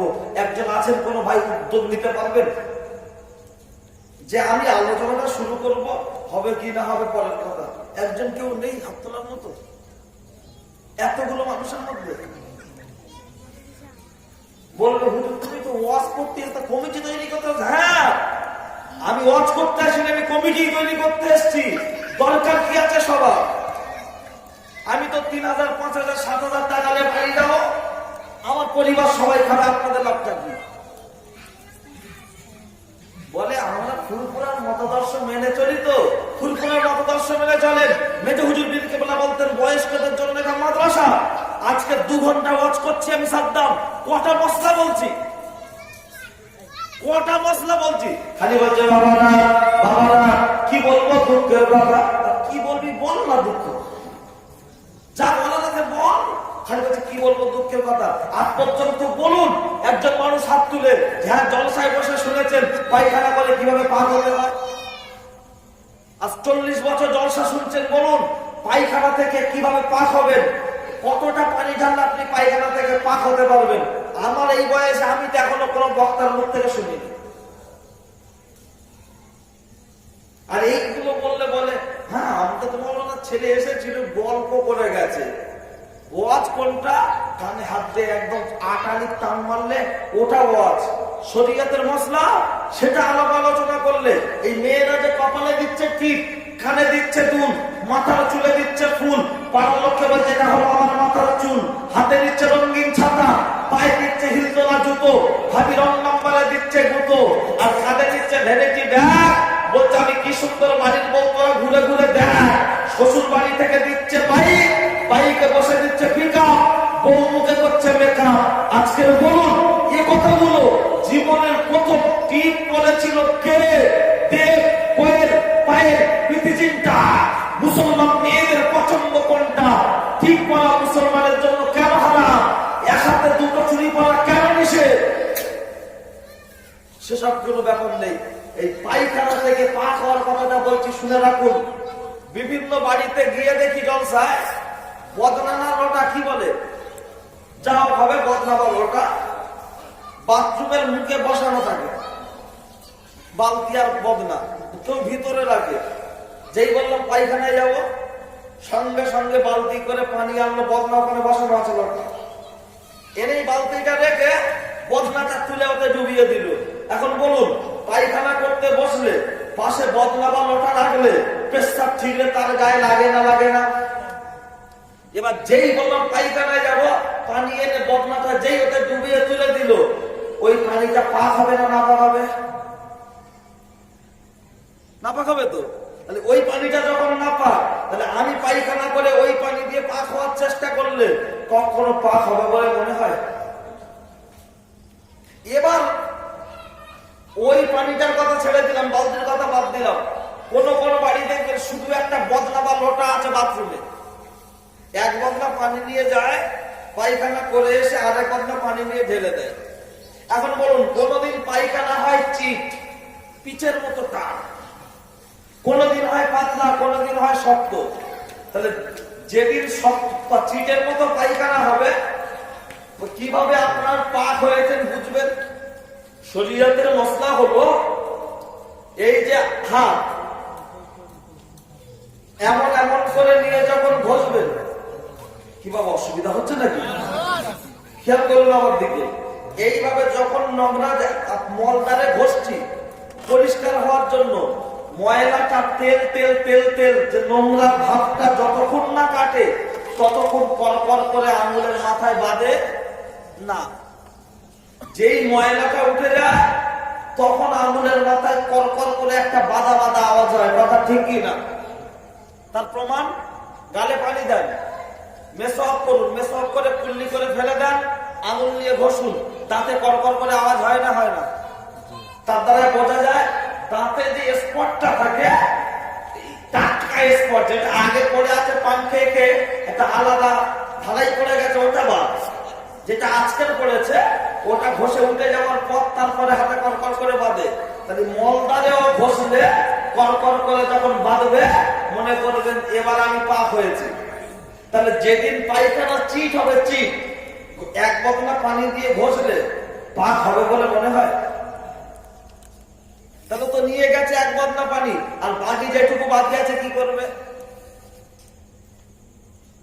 অধিকাংশ বাড়িগুলোর দিকে দেখবেন হয় বদনা কেসে বালতি কেস, আর তা নাহলে বদনা কেস। বালতি কেস মানে এই পাশে বালতি রেখে বদনা ডোবায়, আর তা না হলে দেখবেন এক বদনা পানি নিয়ে ঢোকে, আদেও পাক কিনা পাক বোঝে না।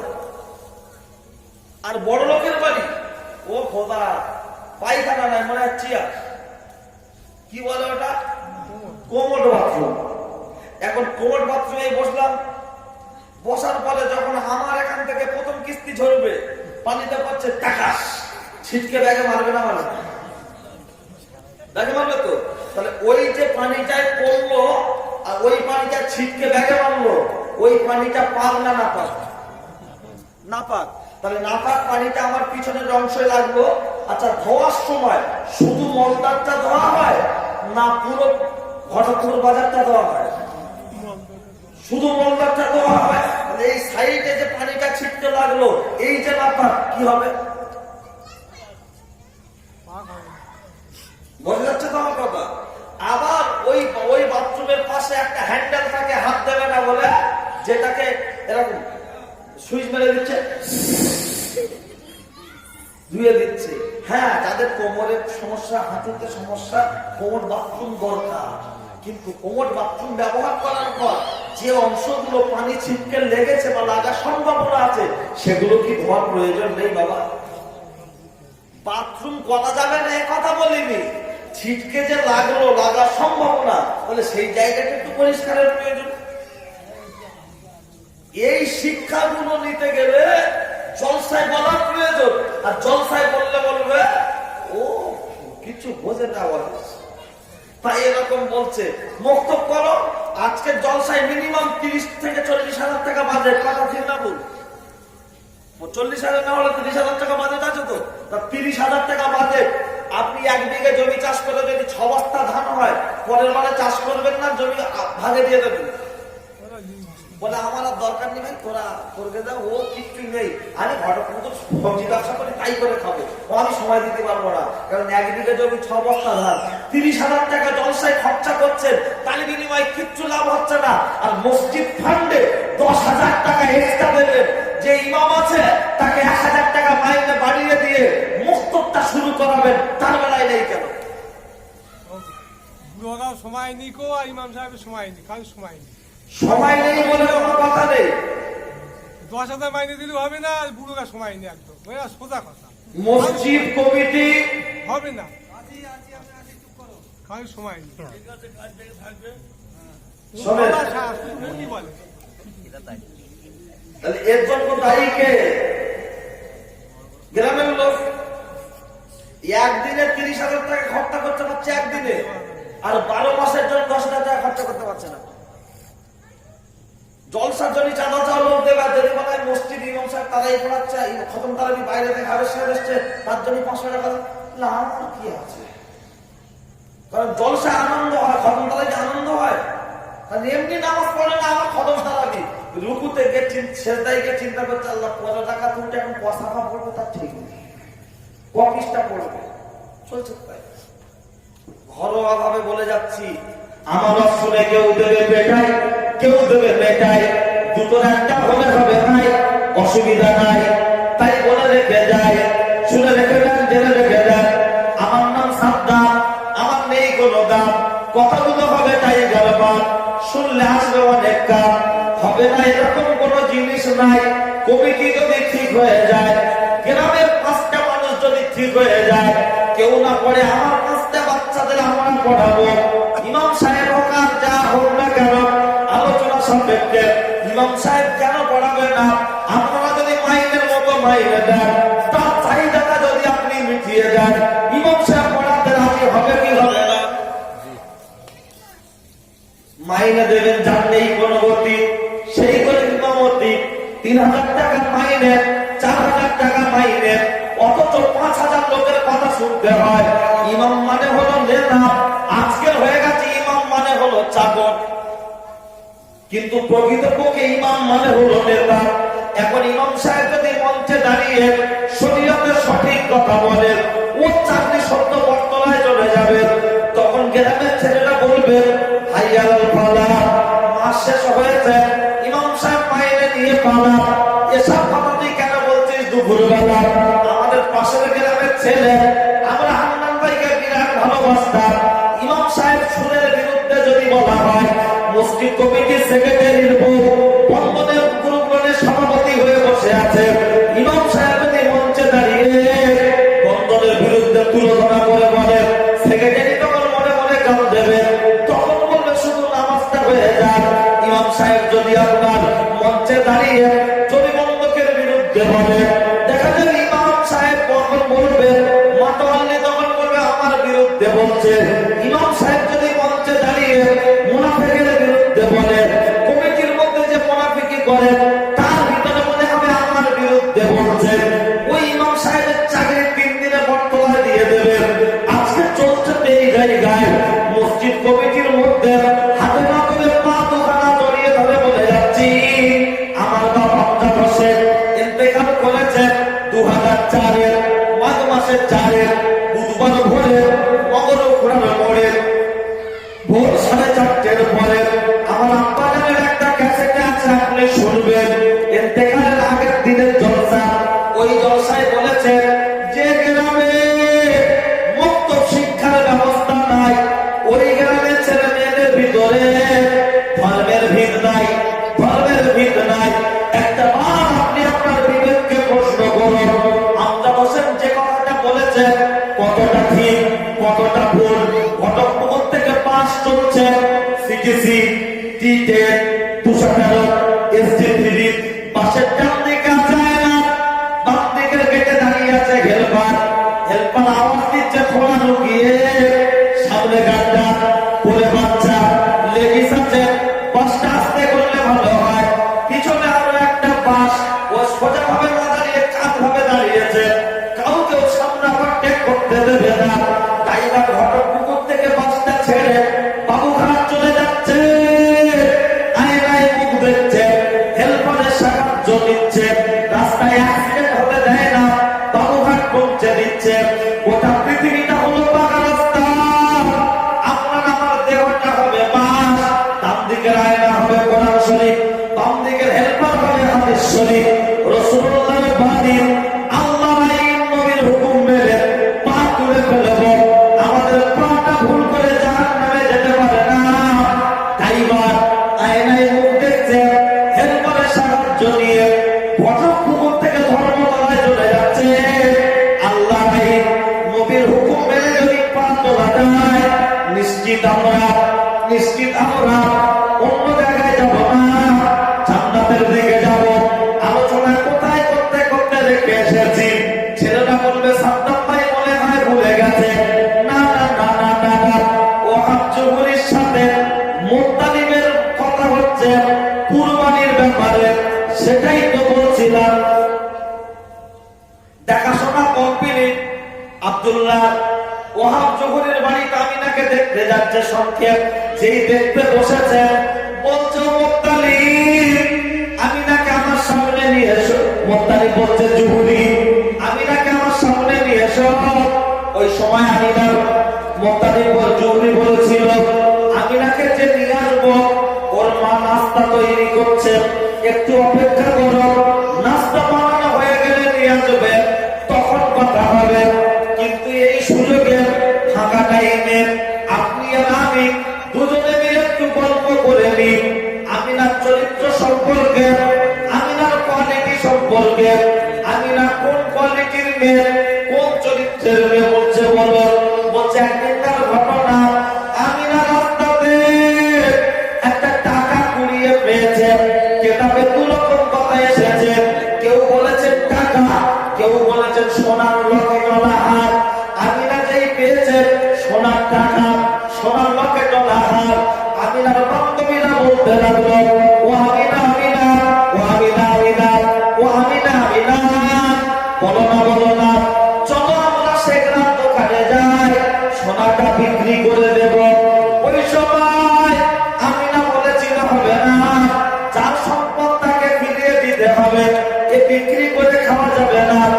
বাড়িতে গিয়েছে, আমিনার মা বলছে তুই কেন কুড়িয়ে নিয়ে আসলি? যার জিনিস তাকে ফিরিয়ে দিতে হবে। শরীয়তের মশলা হলো কেউ যদি হারানো জিনিস কুড়িয়ে পায়, ওই জায়গায় দাঁড়িয়ে দাঁড়িয়ে 1 বছর তাকে মালিক খুঁজতে হবে। যদি মালিক না খুঁজে পায়, ওই মালটা বাইতুল ফান্ডে জমা করতে হবে। আর প্রকৃত পক্ষে ওই লোকটা যদি প্রকৃত গরিব হয়ে থাকে, তাহলেও ব্যবহার করতে পারবে। কিন্তু বলুন বলুন বলুন বলুন, আমি না সোনার হাটটা নিয়ে, টাকাটা নিয়ে রাস্তায় মোড়ের মাথায় দাঁড়িয়ে আছে। কার হারিয়ে গেছে সোনার জিনিস? আমার সাথে দেখা করুন। 2 দিন 3 দিন 4 দিন 5 দিন 6 দিনের মাথায় আমিনার দিকে লক্ষ্য করে ব্যবসায়ীরা বলতে লাগলো, আমিনা আমিনা আর তুমি রোদে দাঁড়িয়ে দেখো না, মরুভূমি জায়গা, চারিদিকে কোনো ছায়া নেই, ছায়া নাই, উপরে রৌদ্র, নিচেই বাড়ি, তোমার ঘাম টপে টপে পড়ছে, একটু কাছে এসে পানি খেয়ে যাও। আমিনা বলেছিল যতদিন পর্যন্ত হারানো সম্পদের মালিক আমি খুঁজে না পাবো, সারাদিন আমি কোনো কিছু পান করবো না, পানাহার করবো না। তখন 6 দিনের মাথায় একটা বয়স্ক থুপথুপে মানুষ এসে বলছে, মা মা তুমি কি একটা সোনার টাকা কুড়িয়ে পেয়েছো বা সোনার হাট কুড়িয়ে পেয়েছো? আমিনা বলছে হ্যাঁ, কিন্তু হাটটা যে আপনার, তার চিহ্ন কি আছে? এই মোবাইলটা যেটা আমার হারিয়েছে আপনার কাছে আছে। আমি কোম্পানির নাম যদি না বলতে পারি, তাহলে আমার মোবাইল বলে মনে হবে। আমিনা বলছে আপনার যে সম্পদ, তার চিহ্ন কি আছে? তখন বয়স্ক লোকটা কাঁদতে কাঁদতে বলছে ওই টাকার এক পিঠে লেখা আছে আল্লাহ, আর এক পিঠে লেখা আছে মোহাম্মদ। ওই সোনার ভিতরে এক পিঠে লেখা আছে আল্লাহ, আর এক পিঠে লেখা আছে মোহাম্মদ। ওইটার মালিক হলাম আমি। আমিনা বললেন চাচাজি আপনি আমার বাড়িতে চলুন, একটু নাস্তা পানি করবেন, আপনার সম্পদ আপনাকে দিয়ে দেওয়া হবে, আপনি নিয়ে বাড়ি চলে যাবেন। সেই সময় দাঁড়িয়ে থাকা ব্যক্তি বয়স্ক মানুষ বলেছিল, আমিনা আমি এখানে দাঁড়াবো না, তোমার বাড়িতে কিছু খাবো না, তুমি আমার সম্পদটা দেবে কি বলো না? আমিনা যেই দিয়ে দিয়েছে, তখন বয়স্ক লোকটা আরো পরিমাণ কাঁদছে। আমিনা বলছে চাচাজি আপনি কিসের জন্য কাঁদছেন? আপনার মাল তো আপনাকে ফিরিয়ে দিয়েছি। ওই সময় বয়স্ক মানুষটা বলছে এই সম্পদের মালিক আমি নয়। বলছে তাহলে কে? বলছে সম্পদের মালিক হবে যে তার স্বামীর নাম হবে আব্দুল্লাহ, তার নাম হবে আমিনা, আর তার গর্ভে যে সন্তান জন্ম নেবে সেই হবে আখির জামানার নবী। একবার জোরে বলুন সুবহানাল্লাহ। এই সম্পদের মালিক আমি নয়, এই সম্পদের মালিক হলে তুমি, তুমি এই সম্পদের মালিক হলে তুমি। সুতরাং তোমার গর্ভে আসবে আখির নবী, এই নাও তোমার সম্পদ। এই চরিত্রের কথাটা আমিনার বাড়িতে বসে ওহাব জুহুরি শোনাচ্ছে মুত্তালিবকে। এখন এটা আমিনার চরিত্র, আর আমাদের বাড়ির আমিনার চরিত্র কেমন? যায় যায় এক পুকুরে হাড়ি বাসন মাঝে একজনের চামচ পড়ে গেলে আর একজন আঁচলের ভিতরে নিয়ে চুরি করে শোকেশে ঢুকিয়ে দিচ্ছে। কথা ঠিক না? অনুষ্ঠানের দিন এ বাড়ির অনুষ্ঠান, ওই বাড়ির বউরা এসেছে, চামচটা হাতে পড়েছে, দেখছি তো বেশ মাপের চামচ, আমার হতে পারে, চামচ টাকা বড় বলছে ঘুরিয়ে দেখো চামচের রং দেওয়া আছে। ও কি বলেছে চামচ আমার? ও বলে চামচ টাকা। ও তখন বলছে ঘুরিয়ে যাক রং দেওয়া আছে, মানে চুরি করা মান ঘাটে পড়ে থাকতেই পারে। তখনকার আমিনা হালি, এখনকার হালি, ব্যক্তির সব খালি। যখন বাচ্চা জন্ম নিচ্ছে বলছে হুজুর তাবিজ করে দাও, এখনো আম পান ঝড়ে আল্লাহ যাদের আম গাছ নি মরণের ভয় নেই, শুধু আম কুড়িয়েছে। কোথাকার কাপড় কোথায় গেছে? বেটা ছেলেদের মতো শাড়ি উপর থেকে 3 ফোল্ডার করে দিয়ে শুধু বাগানে দৌড়াচ্ছে, আম কুড়তে হবে। মানুষ বাঁচে কি মরে? অথচ হচ্ছে আমার ছেলেটা একটু বদমাশ পানা হয়েছে। হ্যাঁ, তোমার পেটে কি আব্দুল কাদের জিলানী হবে না দাদা হুজুর হবে? তো হয়েছে আপনার কি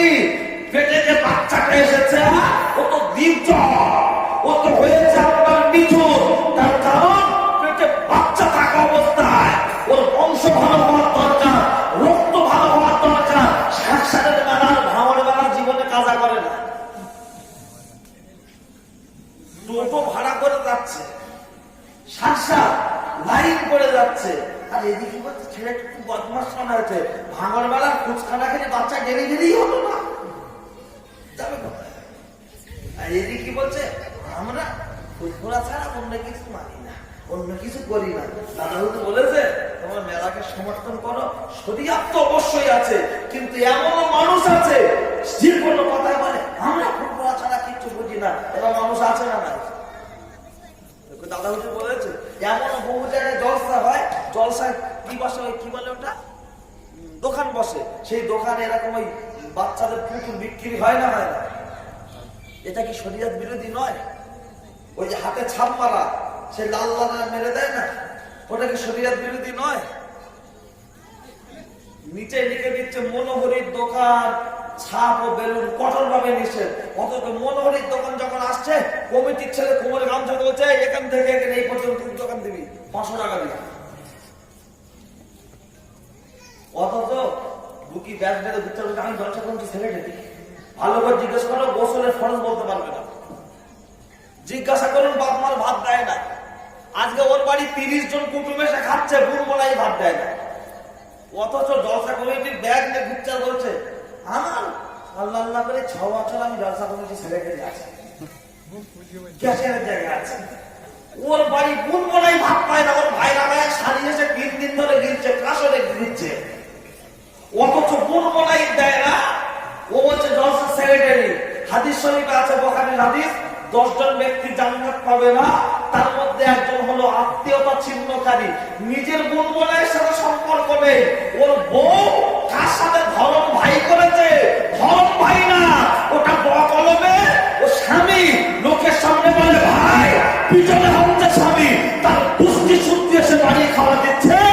কারণ এখন দেখবেন বলের বন্ধুর সাথেও বিরাট ভাগ, বাড়ির বন্ধুদের। তার কারণ তেমনি কুচকারা খায়, শিক্ষা পাবে হাড্ডি খায়। আগে আইগুলো মেয়েরা লাইন করতো, এখন 2 ছেলের মায়েরা হাত ধরে পালাচ্ছে। তার কারণ আইগুলো মেয়েদের বাজার শেষ, ও তো ঘরে উঠলি দেখতে হবে। আর 2 ছেলের মা হলে, বিয়ানা হলে ওর নামে মিটার থাকবে, এ হুকুমের মোটর চালিয়ে দেবে। ঝুড়ি মেশিন, বড় মেশিন, মোটর চৌকার বানাবেন, জমিতে পানি দেবেন, চালিয়ে যান। চলছে আজকের সমাজ ব্যবস্থা। কোথা থেকে আগুন লাগলো? নিজের বোন বোনাই ভাত পায় না, কোথাকার কে বলছে আমার কুটুম হয়। সবার দুনিয়ার কি? হাতে না ধরে 2 পায়ে ধরে বলছি, যারা বাপ মার সাথে খারাপ ব্যবহার করে, খবরদার যেন ফুরফুরা শরীফ জিন্দাবাদ স্লোগান না দেয়। এরা ইসলামের দুশমন, দাদা হুজুরের দুশমন, সিলসিলার দুশমন। আজ পর্যন্ত কোন হুজুর বলেছে তোমরা বাপ মার ভাত না দিয়ে আমার পায়ে সালাম করো? আমরা বাপ মার ভাত দিই না, হুজুর এলে হুমড়ি খেয়ে যেন পা ধরে শুয়ে পড়ি ভালো হয়। ছোট হুজুর বিজ্ঞাপন মুখ থেকে আমি শুনিনি, আমি কাল জায়গার ছেলে, মুরব্বীদের কাছ থেকে শুনেছি, আমার আব্বার মুখ থেকে শুনেছি। হুজুর কেবলা নাকি বলতেন আল্লাহ এবং রসুলের পরের স্থান বাপ আর মা, তারপরে দুনিয়ায় যত পিত থাকবে তাদের স্থান। বাপের ভাত দিই না, মায়ের ভাত দিই না, বাপের পায়ে সালাম করি না, মায়ের পায়ে সালাম করি না, বিড়ির পায়ে সালাম করি কি না? কানার আবার রাত দিন, ব্যাঙের আবার সর্দি কাশে। কানার যেমন রাত দিন নেই, ব্যাঙের যেমন সর্দি কাশে নেই। তা যে বাপ মার পায়ে হাত দেয় না, সে আবার কিসের মানুষ? হে যুবক, হে জোয়ান, বক্তব্য যারা শুনছেন, মাইকের আবার যতদূর পর্যন্ত যাচ্ছে, জলসা দিতে হবে না, জলসা শুনতে হবে না, উঠে যাও। বাপের পায়ের ধারে বসে গিয়ে ক্ষমা চাও, বা জীবনে অনেক আঘাত দিয়েছি, ক্ষমা করে দাও। মা, জীবনে অনেক ব্যথা দিয়েছি, ক্ষমা করে দাও। যদি তোমার বাপ আর মা ক্ষমা করে, তাহলে তোমার জীবনের লাভ হবে। যদি মানে বাপ মা এমন একটা জিনিস, সন্তান যদি 3 বার 2 বার ডাকে, মা আওয়াজ না দিয়ে থাকতে পারে? দুটো একটা বাপ মা আলাদা কথা, ব্যতিক্রম আছে, কিন্তু বেশিরভাগ যত রেগে থাক মা মা রেগে কি হয়েছে বললেন, শুধু মামা করছে। মা সারা দিচ্ছেন ছেলে, ঘরে যদি একবার ঢুকে যায়, বিছানা মন্ত্রীর কাছে বসে বললে, মা 10 বার ডাকলে সাড়া দেবে না, তখন বউ বলবে চুপ করো, তোমার মা মনে কথা ঘুমিয়ে দিচ্ছি। আর সেই মাকে আপনি একবার রাত 12টার সময় জানলা ধরে ডাকেন, মা দুবার ডাকবেন, তিনবার ডাকবেন, ওই মা চট করে সারা বাপ তো কি হয়েছে বলে না বলে না। আমরা সেই বাপ মা ভুলে গিয়ে আজকে এ কুটুম সে কুটুম এ জলসা সে জলসা জলসা দিচ্ছি। বাপ মা আজকে জলসা দিন, ছেলেটার হাতে 50 টাকা দিত 3 বছর বয়স, মেয়েটা 7 বছর বয়স 50 টাকা দিত, আর তোমার বুড়ো বাপটার হাতে 50টা টাকা জোটেনি। তোমার ছেলে পাঁপড় খাবে, মেয়ে খাবার কিনবে, বুড়ো বাপটার কি একটু চা একটু পান খাওয়ার ইচ্ছা থাকতে পারে কি পারে না? কি বাবা বলছে বলে রাগ হচ্ছে নাকি? ওয়াজ নয়, জলসা নয়, বাবারা বাবারা নয়, কেবল আমার ছোট জ্ঞানের দ্বারায় যতটুকু মনে হচ্ছে সেটুকু বলছি। এতে রাগ করবেন না বা অন্যায় হলে আমার করে দেবেন না। ও মায়েরা মায়েরা, আম্মা জান আমিনা এই ঘটনা শোনার পর মুত্তালিব আর ওহাব জুহরির কথা মিটে গেল। বিয়ের দিন তারিখ সবকিছু ফাইনাল হলো। কারণ আমি ঘটনা লম্বা করে বলি না, আর যেমন মেশিনে ফেলে রস বার করে দেয় 10 টাকা গেলাস, আমিও 2 ঘন্টার মধ্যে 3 ঘন্টার বক্তব্য করি, 4 ঘন্টার বক্তব্য করি, ওই একই রকম গেলাম 10 টাকা, যাতে মানুষের মগজে ভালো করে ঢোকানো যায়। আমাদের আপনার বিয়ে শাদী হয়ে গেল, যেটাকে বাসর ঘর বলা হয়। বাসর ঘর বলার নিষেধ রাসূলুল্লাহ আম্মার সামনে বলা যাবে না। প্রথম দর্শনের রাত যখন আম্মা আমিনা আর আব্দুল্লাহ সাক্ষাৎ হচ্ছে ঘরের ভিতরে, আব্দুল্লাহ আমিনার দিকে তাকায় আর বাচ্চা হাতে এত সুন্দর নারী কোথায় ছিল, আর আব্দুল্লাহর দিকে আমিনা তাকিয়ে বলছে আরে এত সুন্দর সুপুরুষ কোথায় ছিল আমার জন্য। দুজন দুজনকে জড়িয়ে নিচ্ছে, আওয়াজ চলে আসলো, ও ফারিস্তা ফারিস্তা, আর এখানে দেখো না। ও ছেলেরা ছেলেরা লক্ষ্য করলে দেখতে পাওয়া যায়, শুনে রেখে দেন, জেনে রেখে দেন, এমন একটা সময় চলে আসলো, ওই সময় এমন একটা সময় চলে আসলো, এমন একটা টাইমে আম্মা জান আমিনার ঘরে আমার আল্লাহর অনার হয়ে গেল। ও ফারিস্তা এখনই চলে যাও, আব্দুল্লাহকে জড়িয়ে ধরে আমিনা কোথাও আগে চুম্বন করবে না, কপালে যে নূরে মুহাম্মাদিটা চমকাচ্ছে ওই নূরের উপরে যে চুম্বন করবে, 2 ঠোঁটের মাঝখান থেকে আম্মা আমিনার গর্ভে আখিরি নবীকে নূর নবীর নূরটাকে আমিনার গর্ভে পৌঁছে দেবে। আখির নবী আজ থেকে মায়ের গর্ভে চলে যাবে। আম্মা জান আমিনা আব্দুল্লাহকে যখন জড়িয়ে ধরেছে, হঠাৎ আপনার যে চুম্বন দেবে 2 ঠোঁটের মাঝখান থেকে, যখন নূরে মুহাম্মাদিটা আমিনার গর্ভে চলে গেল, 2 দিন 4 দিন 5 দিন 10 দিন হয়ে যাওয়ার পর লক্ষ্য করলে দেখতে পাওয়া যায় এমন একটা সময় আমিনা পেশাব কাজা হাজতের জন্য, পেশাব পায়খানার জন্য যেই বেরিয়ে চলে যাচ্ছে, সাপা পাহাড় মারোয়া পাহাড়, একদিকে বাঘ আর একদিকে হরিণ, দুটো দিক থেকে সামনে চলে আসছে। আম্মা আমিনা দেখছে হরিণ আর বাঘ মুখোমুখি একে অপরের গালে চুম্বন দিচ্ছে, আর কানে কানে কি যেন বলছে। আমিনা দেখে ভয়ে পালিয়ে আসছে। আমার আল্লাহ বাঘের জবান খুলে দিল, হরিণের জবান খুলে দিল। হরিণ আর বাঘ বলতে লাগলো আমিনা তুমি ফিরে চলে যেও না, ও আমিনা আমিনা তোমার কোনো ভয় পেও না, তোমার গর্বে আখির নবী এসেছে। এই আখির নবী আখির নবী এসেছে, ওই আগমনের খবর শুনে আমরাও তারা হয়ে এখানে দাঁড়িয়ে আছি। আখির নবীর মায়ের পায়ে আমরা একটু চুম্বন করতে চাই, একটু জোরে বলুন সুবহানাল্লাহ। আখির নবীর মায়ের পায়ে চুম্বন করতে চাই। আবার আমিনা স্বপ্ন দেখছে আকাশের তারাগুলো বুকের উপরে খসে খসে পড়ছে, হারিয়ে যাচ্ছে। সেই আইবুড়ো বেলায় স্বপ্ন, আমার স্বপ্ন স্বামীকে বলছে আমার তো ভয়ে কেমন একটা হচ্ছে, ও স্বামী গো এরকম স্বপ্ন দেখছি, কি হবে কি হবে, এরকম একটা স্বপ্ন দেখছি। আর মেয়েরা দেখবেন অল্পতে দুর্বল হয়ে যায়, যায় না? মেয়েরা দেখবেন কেন্দ্র সব ধুমা, আর ছেলেরা কুকুরতে গেলে চুপ করে থাকে, কারণ ছেলেদের হাট শক্তি, হাটের ক্ষমতা বেশি, আর মেয়েরা অল্পতে দুর্বল। আর যত তদবির খানায় তাবিজের ভিড় বেশি ছেলেদের ভিড়টা মেয়েদের, মেয়েদের যত হয় নয় কাজ। আর মেয়ের আগে সব বলে দেবে হুজুর এই হচ্ছে তাই হচ্ছে, পেশা বসে ডাকছে, ছেলে খায় না, এই করে না তাই করে না, কি হয়েছে তুই দেখো দেন। তাহলে এ সব বলে দিচ্ছে, দিয়ে এবার আমি মাওলানা, আমি বক্তা, আমি হুজুর, আমি তাবিজ করছি, শুধু দোয়া পড়ে এবার হাত চালে রেখেছি কি হচ্ছে।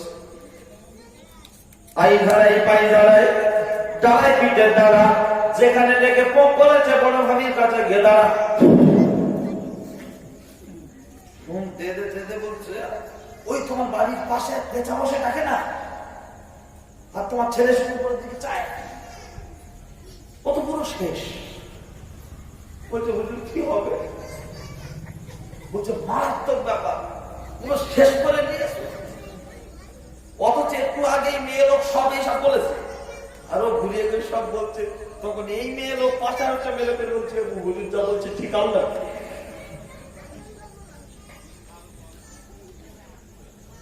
বাঁচাতে গেলে দরকার তাবিজ, সেই জায়গা থেকে ভণ্ডামো করে উভয়ের স্বামী স্ত্রীর মধ্যে অশান্তির আগুন জ্বালিয়ে দিয়ে আমি একজন তদবির কারক, মাঝখান থেকে 500, 700, 1000, 2000 হুজুর আসছেন। আমি সংক্ষিপ্ত করছি, আমার আব্বাজান সমতুল্য মানুষ, আমাকে খুব সন্তানের মতো ভালো